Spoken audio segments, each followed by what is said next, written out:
Hey everyone, I'm Jim Rohn, and today we're diving headfirst into one of the most haunting questions people ask after a breakup. When does an avoidant ex actually start to regret leaving and truly begin to miss you? If you've been lying awake at night wondering if they ever think about you, if they walked away cold, emotionless, and now you're stuck in silence feeling abandoned, this video is for you. This isn't about false hope or manipulation tactics to get them back. This is about understanding the real psychology of the avoidant mind, so you can stop blaming yourself and finally reclaim your emotional power. Here's the truth. Avoidants don't regret the breakup right away. In fact, at first they feel relieved, like a weight has been lifted. But that's just the beginning of a very specific psychological journey, one that only unfolds if you stop chasing, go full no contact, and let them face the silence they created. In today's video, I'm breaking down every stage your avoidant ex goes through after the breakup, and I'll show you exactly when and why they begin to miss you. We're going deep into their subconscious fears, why intimacy triggers panic, why they rewrite the past to protect themselves, and how you can hold your ground with self-respect instead of desperation. If you've ever felt abandoned by someone who couldn't open up, don't miss this. Subscribe now, because here I don't just help you survive the silence, I help you rise from it. With clarity, with dignity, with power. Right after the breakup, an avoidant doesn't feel regret. They feel relief. And for many, that feels like a knife to the heart. But don't confuse that feeling with a reflection of your worth. Their sense of relief has nothing to do with whether you were enough. It's rooted in a subconscious system of beliefs formed long ago, shaped by childhood experiences where emotional needs were dismissed. Closeness was met with chaos, or vulnerability was punished. To them, love isn't a safe haven. It's an emotional minefield. The closer someone gets like you did, the louder their internal alarm blares. Retreat now. The deeper the intimacy, the greater their sense of suffocation, loss of control, and fear of being engulfed. So when you offered real love, when you tried to connect from the heart, they didn't feel embraced. They felt burdened. And when they pulled away, the first emotion wasn't loss, it was relief. Relief that they escaped closeness.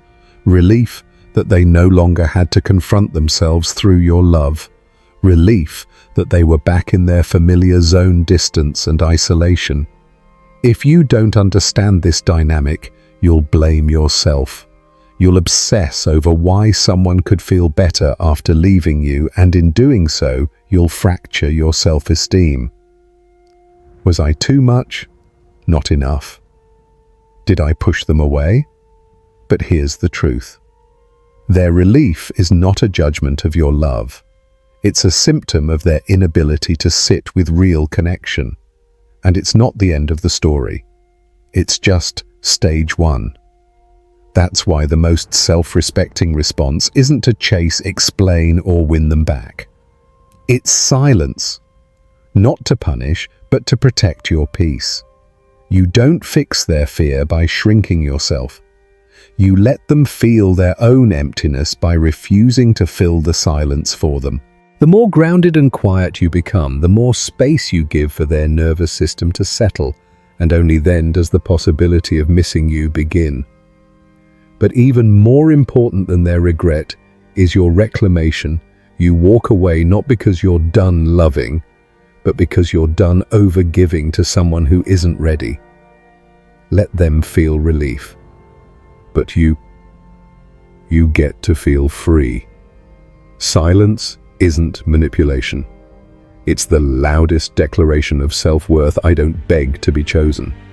And it's within the silence you've created, not out of punishment, but out of deep self-respect, that a new process quietly begins inside your avoidant ex. This is the start of stage 2 rationalization and the rewrite. Now that you're no longer present to absorb blame or soothe their discomfort, they're left to sit with their decision. And because they don't fully understand why they left, because it was fear, not logic, driving the breakup, they begin crafting explanations that make sense. They tell themselves, "We weren't compatible, they were too emotional, or even worse, I never really loved them." But deep down, you know none of that is true. You were there. You felt the connection, the eye contact, the moments of intimacy when their guards slipped, the way they softened when it was just the two of you. What's happening now is not truth, it's a coping mechanism. It's how they manage cognitive dissonance, the mental discomfort that comes when their actions leaving don't align with their beliefs, caring about you. So they do the only thing they know how to do to make it make sense. They rewrite the story. And the tragedy is, the more they rewrite, the more they have to deny what was real, not just to others, but to themselves. It's this rewriting that often hurts most, because you're not just grieving the person, you're grieving the erasure of the truth you shared. But here's the power move: you don't need to fight the rewrite. You don't need to defend the past, prove the love, or react to the lies. Your stillness, your refusal to chase, is what begins to crack their story. Because without you playing the role of the clingy one, or the one who couldn't let go, their rewritten narrative starts to lose credibility even to them. In that quiet space, real memories resurface: a glance, your calm presence, the way you made them feel safe without demanding anything. And it messes with them. Because what they're telling themselves begins to conflict with what they actually felt.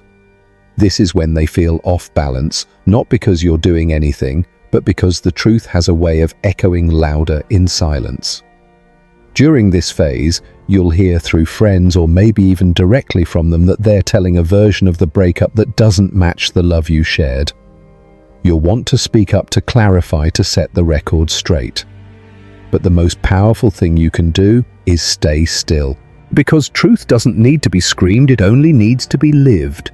And when you live it with dignity, their false story will collapse under its own weight. They don't regret it yet because they haven't accessed their real feelings. But rewriting can't last forever. And when the mental strain of denial begins to wear them down, what resurfaces is not the narrative, but the truth of your love. And that's when the next phase begins, the unraveling, the quiet missing.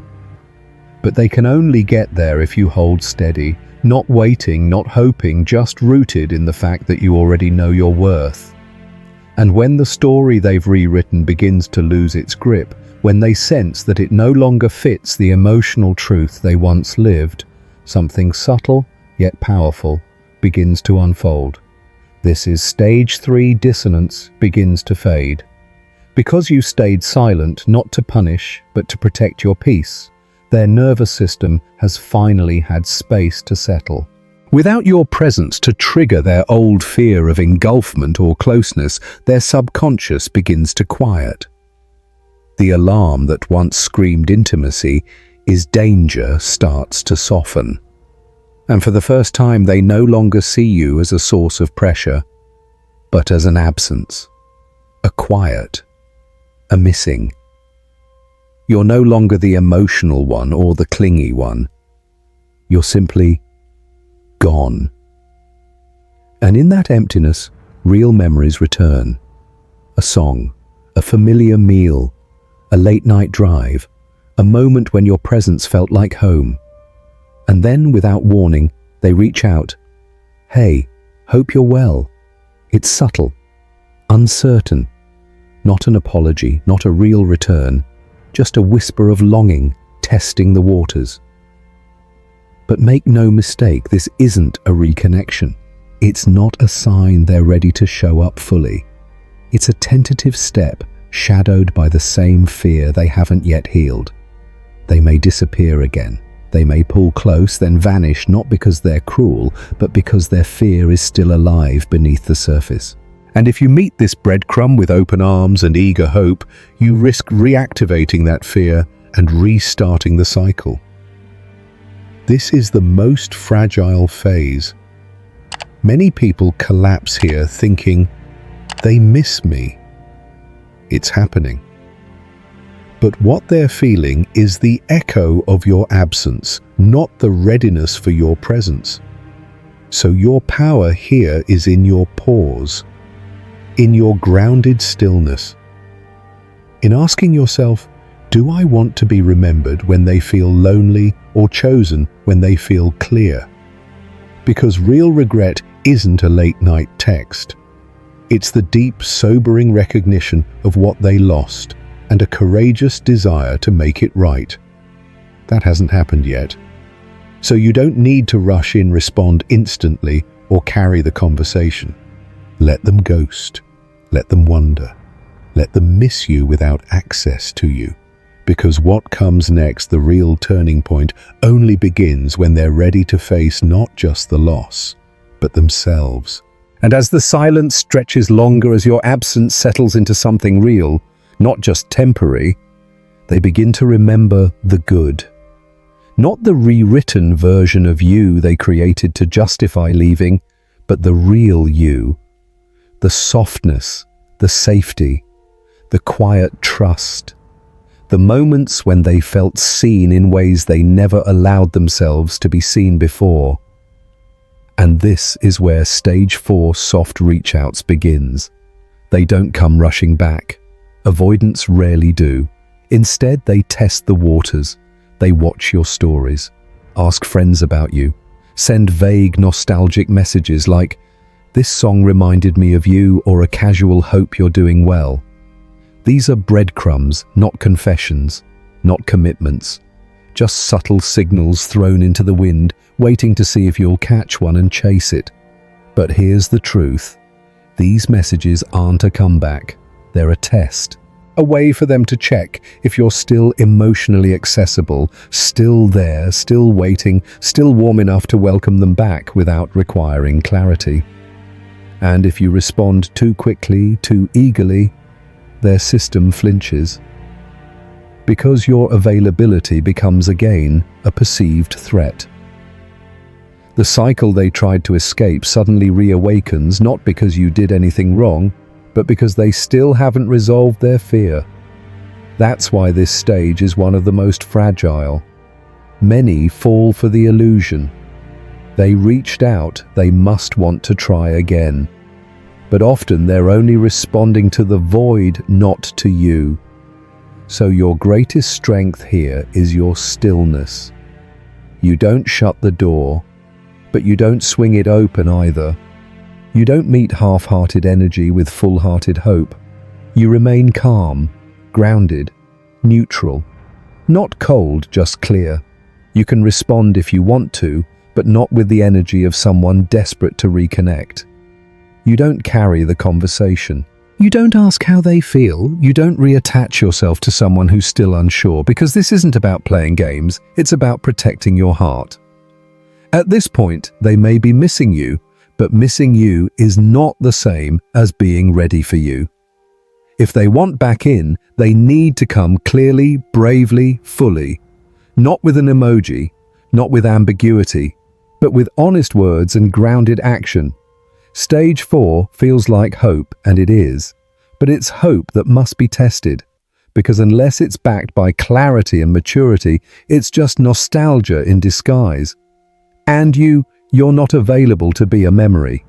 You're only available for what's real.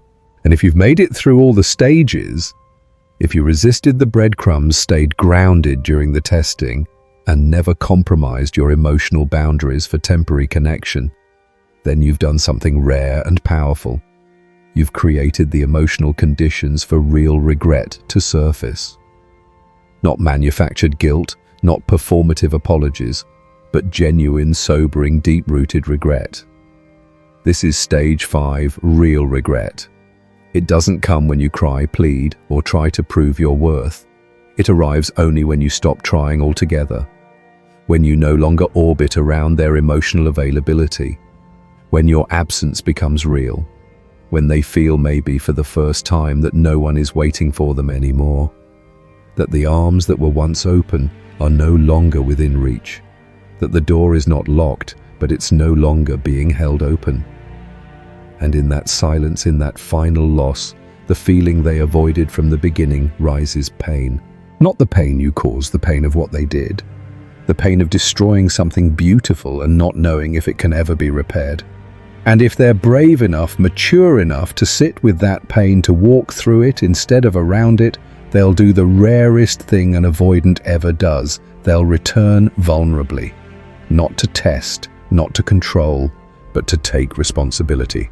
And you'll know it when it happens. Because they won't just say, "I miss you." They'll say, "I hurt you and I understand why." They'll say, "I'm working on how I love because I don't want to lose something like this again."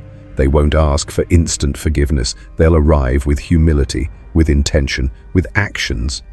But this only happens if you never tried to make it happen. You can't force regret.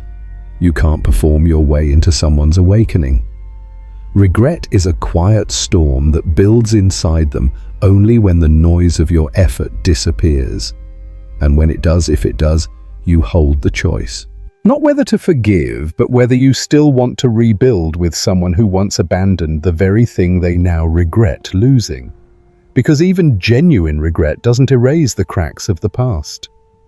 So you listen to yourself. Do I want to walk forward with this person? Or have I finally become someone who doesn't need them to feel whole?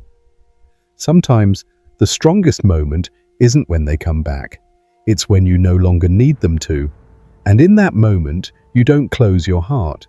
You don't seek revenge. You just smile. Because you know the one person who never left you was you. So here we are at the end of the journey. You've walked with me through every stage, the initial relief of the avoidant, the painful rewrite of your love story, the softening silence, the breadcrumb reach-outs, and finally, the possibility of real regret. But now it's time to stop, not to wait, but to reclaim.